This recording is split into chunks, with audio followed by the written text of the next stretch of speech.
There's no feeling more intense than starting over.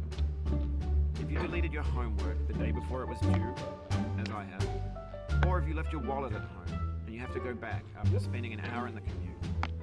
If you won some money at the casino and then put all your winnings on red but it came up black. If you got your best shirt dry cleaned before a wedding and then immediately dropped food on it.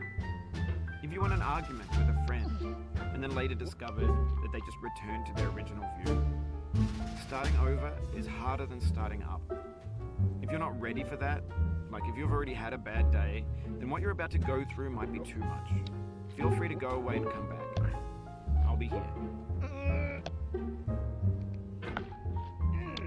Alright, thanks for coming with me on this trip. I'll understand if you have to take a break at any point. Just find a safe place to stop or quit the game. Don't worry, I'll save your progress, always, even your mistakes. This game is a homage to a free game that came out in 2002, titled Sexy Hiking. The author of that game was Jazuo, a mysterious Czech designer who was known at the time as the father of B games. And B games are rough assemblages of found objects. Designers slap them together very quickly and freely, and they're often too rough and unfriendly to gain much of a following. They're built more for the joy of building them than as polished products. In a certain way, Sexy Hiking is the perfect embodiment of a B game. It's built almost entirely out of found and recycled parts, and it's one of the most unusual and unfriendly games of its time. In it, your task is simply to drag yourself up a mountain with a hammer.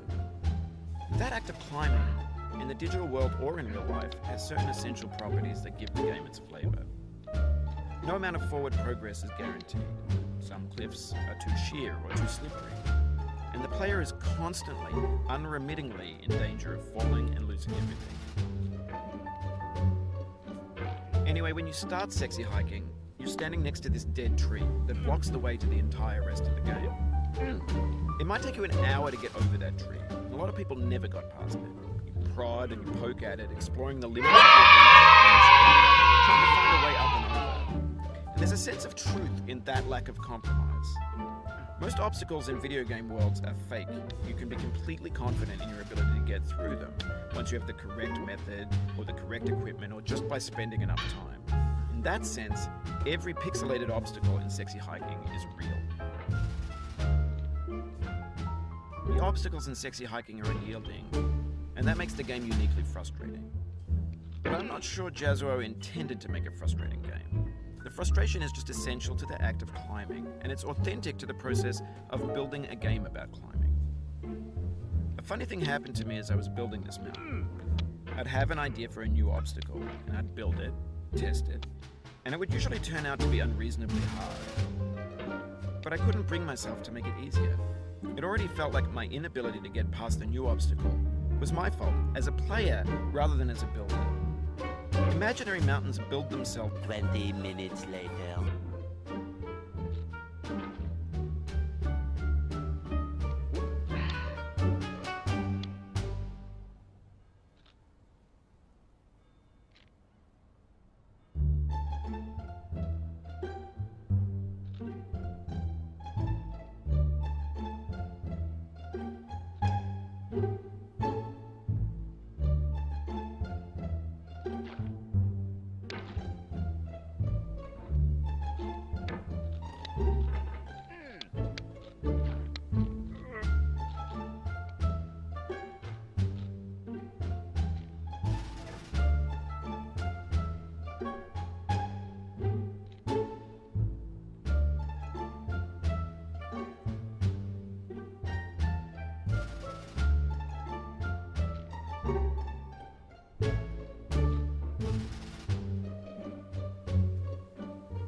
assembled into a world. And for the most part, that hasn't happened, because the objects in the stores are trash. I don't mean they look bad or that they're badly made, although a lot of them are. I mean they're trash in the way that food becomes trash as soon as you put it in the sink. Things are made to be consumed and used in a certain context, and once the moment is gone, they transform into garbage. A few minutes later. In the gut.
Maybe this is what digital culture is.